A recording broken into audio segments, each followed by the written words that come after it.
Well, let's talk about that risk-on rally underway on Wall Street as investors cheer a court's ruling to block Trump's tariffs. And as Nvidia offers an upbeat forecast, sending shares higher. The big question, can the gains last? Joining us now, we've got Mark Hackett. He is Nationwide's chief market strategist. Mark, it's great to speak with you this morning. Talk to me about what's making you more bullish this morning, the wrap-up of these tariffs potentially off the back of this ruling or Nvidia earnings?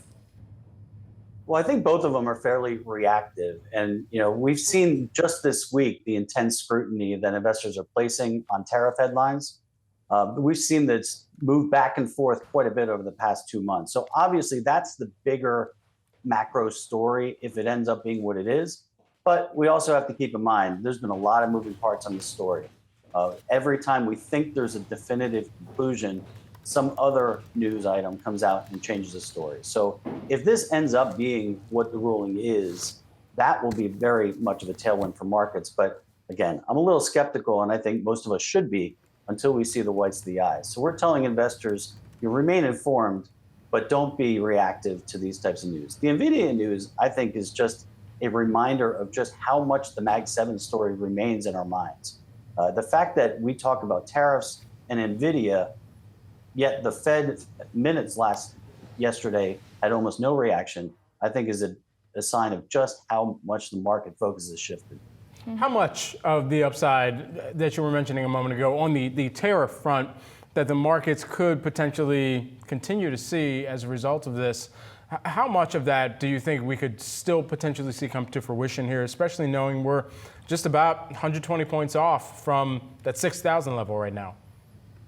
I think we're probably close to running out of steam with tariff tailwinds. Remember, the math that got us to the almost 20% drawdown early in the year was no more precise than the math that we've seen since, causing a rally back almost to where we started the year. So I think we are going to have to start transitioning to a fundamental catalyst.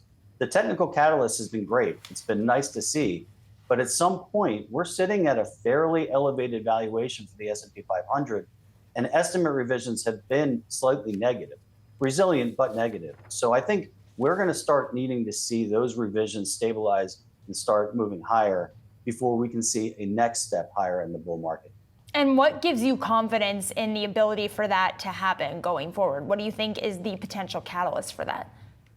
I think the number one issue is the lack of confidence in the consumer. So the consumer spending has been quite strong. We saw credit card data this morning that was strong. Really, the retail sales numbers have been resilient. So there's been this strange lack of correlation between what consumers are saying with the soft data, obviously, and what they're doing with the hard data. So if the consumer continues to spend, and some of these worst case scenarios, which I think likely some of the tariff-based worst case scenarios were cleared up last night, that does set the table for an acceleration in consumer spending and corporate earnings. That I think is going to be necessary for the next move higher, probably in the second half of the year.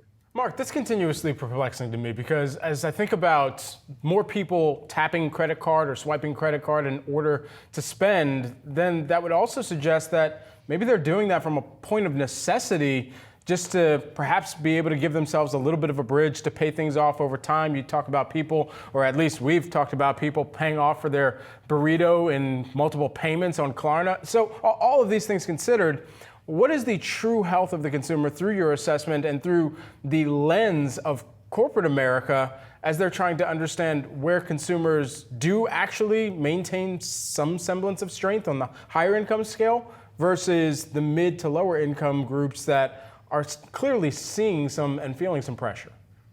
Yeah, I think you nailed it. The dichotomy between higher income consumers and lower income consumers is wide. For example, we're seeing credit card delinquencies at very elevated levels at this point, which you would say would be a bad sign for the consumer. But from a human interest perspective, that's absolutely the case. But unfortunately, that's not the way the math works for GDP. Higher end consumers and the higher end of the middle income consumers account for the overwhelming majority of spending.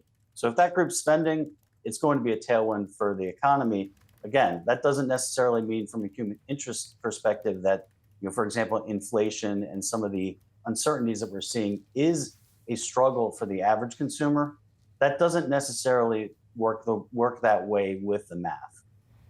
Mark, good to have you here with us this morning. Mark Hackett of Nationwide. We appreciate the time. Thank you.